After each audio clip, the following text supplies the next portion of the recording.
ఐగుప్తు రాజు అయినటువంటి ఫరో అనుకొని ఉండొచ్చు, ఈ బలం లేని ఇశ్రాయేలీలు వాళ్ళతో ఏమవుతుంది, వాళ్ళు బానిసలు, వాళ్ళకి ఏ శక్తి సరిపోదు, వాళ్ళు ఏ పని చెప్తే ఆ పని చేయాలి, వాళ్ళను మా చేతిలో నుంచి విడిపించ దమ్మున్న మొనగాడు ఇవ్వడం అని చెప్పేసి విర్రవీగి ఉండొచ్చు.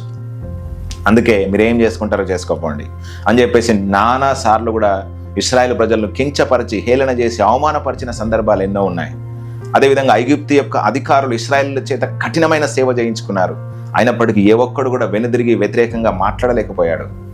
అయితే బలహీనుల పక్షమున, కృంగిన వారి పక్షమున, తనకు మొరపెట్టిన వారి పక్షమున నిలబడి యుద్ధాలు చేయగలిగినటువంటి సామర్థ్యం కలిగిన దేవుడు ఎప్పుడైతే ఇశ్రాయేలు ప్రజల పక్షమున ఏతించాడో వారిని జయించడం, ఇశ్రాయేలు ప్రజల పక్షమున నిలబడ్డ దేవుణ్ణి జయించడం ఎవరి వల్ల కాలేకపోయింది. ఇక్కడ అనుకుంటున్నారు శత్రువులు యెహోవా వారి పక్షంలో యుద్ధం చేయడం మనం చూస్తా ఉన్నాం. మనము ఇంత కష్టపడి సైన్యమును తోలుతా ఉన్నా ఎర్ర సముద్రంలో మనం ప్రయాణం చేయలేకపోతున్నాం. ఈ రథ చక్రాలన్నీ కూడా ఊడిపోతూ ఉన్నాయి.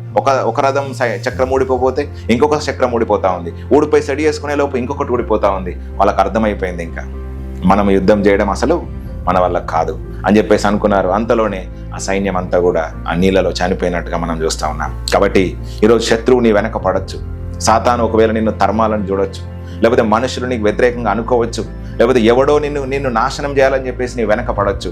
అయితే దేవుడు తప్పకుండా శత్రువును అణిచివేస్తాడు. నీ మీదకి లేస్తున్నటువంటి ప్రతి శత్రువును అణిచివేస్తాడు. And also the enemy will know, శత్రువు తెలుసుకుంటాడు అదేంటంటే నీ పక్షమున దేవుడు పోరాడుతున్నాడు అని. కాబట్టి ఈరోజు ఈ వాక్యం వింటున్న నా ప్రియమైన సహోదరులారా, స్నేహితులారా, దేవుడే నీ రక్షణ వ్యవస్థ. నిన్ను దేవుణ్ణి దాటుకొని నిన్ను ఓడించగల దమ్ము, ధైర్యము, శక్తి ఎవ్వనికి కూడా లేదు. కాబట్టి ధైర్యంగా ఉండండి. దేవుడు మీ పక్షమున ఉన్నాడు.